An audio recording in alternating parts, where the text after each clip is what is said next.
د چین د امپراتورۍ دورې تر ټولو مشهور تاریخي کتاب چې د 2.5 کلونو تاریخ بیانوي د شیجی په نوم یادېږي او سیما قیان لیکلی.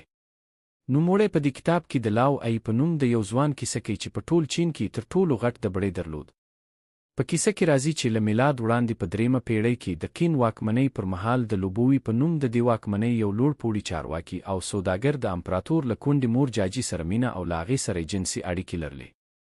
لوبوي د دې لپاره چې د امپراتور مور ته ځان ورنږدې کړي او همداراز د نشتون په وخت کې هغه په جنسي لحاظ ارضا کوي، نو د هغې لپاره یې د یو داسې چا لټون پیل کړ چې تر ټولو غټه اتومي وسله ولري.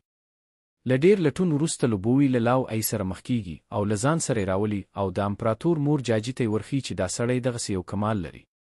د دې لپاره چې د امپراتور د مور خواهشات ورته راپورته شي، لوبوي د موسیقۍ پروګرام جوړوي او په هغه پروګرام کې لو ای ته وایي چې خپل شاورلیټ په یو سرخ کې وردن نه کړي او همداسې لوسه نڅا وکړي. همداسې وشول او د امپراتور مور د هغه په جنسي ځواک باندې راوپارېدله او هغه د خپل ځان لپاره غوره کړ. دوی دواړه دربار ته د لاو ای د راننه ویستلو لپاره یوه طرحه عملي کوي. د دې طرحې پر بنسټ لاو ای د حرم سرای د خوجه په حیث را دننه کوي چې ګوندې د امپراتور د مور خدمت به کوي، مګر ستونزه دا ده چې د حرم سرای خوجه باید خسي شوی وي. که نوموړی له خسي کېدلو وروسته شاهي ماڼۍ ته راولي، نو د دوی هدف نه پوره کېږي، ځکه چې د امپراتور د مور د ده له شخصیت سره نه بلکې د ده له دبړي سره کار دی. د دې لپاره چې لاو ای دربار ته صحیح سلامت او خپل له بړسینګ سره یو ځای راننه باسي، نو د خسي کولو مامور ته رشوت ورکوي او له هغه څخه غواړي چې نوموړی دې نه خسي کوي، خو د خسیانو غوندې دې وروځي او ګیره ور وخروي تر څو د خسیانو غوندې معلوم شي. په دې ترتیب لاو ای دربار ته لاره پیدا کوي او د امپراتور د مور جاجي په خدمت مشغولیږي.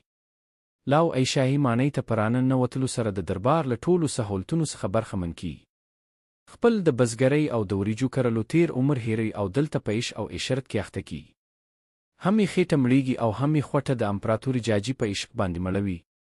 دی دلته د یو خوجه په حیث له کار کولو زیات سیاسي ځواک او نظامي قدرت پیدا کوي. زرګونه خدمتګاران لري، د چانګشین میډال ګټي او د شانیانګ د ولایت اداره کول هم د ورکول کیږي. یوه غټه لانجه هغه وخت را پیدا کیږي کله چې د امپراتور مور په 2 زامنو باندې حامله کیږي. کله چې امپراتور خبرېږي چې دا د لاو ای کارونه دي، نو په قهر کیږي او د هغه د نیولو امر ورکوي.